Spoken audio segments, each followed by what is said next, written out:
তোমার কি এই জায়গাটাই পছন্দ হলো? হ্যাঁ, সমুদ্র সৈকতের কাছে এই জায়গাটা অনেক সুন্দর। হোটেলের ভিতরটা হয়তো অনেকটাই সুন্দর হবে। যাক বাবা, একটুখানি রেস্ট করে নি। এসিটা একটু চালাই। আরে এসি কেন চলছে না? আরে রিমোটের কি হলো? তাহলে একটু টিভি চালিয়ে নি। আরে টিভিও তো চলছে না।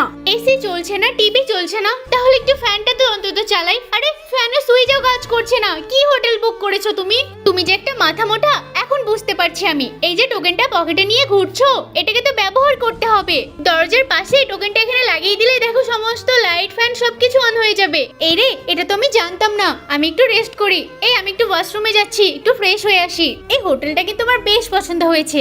আরে এই বেসিনের পানিটা এভাবে আটকে যাচ্ছে কেন? ইয়ে বাবা, আমি তো বুঝতে পারছি না। এই তোমার আবার কি হলো গো? এই দেখো না, পানি তো সরে যাচ্ছে না। ও এই ব্যাপার, দাঁড়াও আমি দেখছি। এই যে বোতলটাকে নিয়েছি, এবার এই বেসিনের এখানে দিয়ে দিলাম, মুটকিটা খুলে গেল আর পানিটা সবটা বেরিয়ে গেল। মনে করেছো তুমিই সবকিছু জানো, আমিও কিছু জানি। বন্ধুরা, যাওয়ার আগে সুন্দর ছবিটির জন্য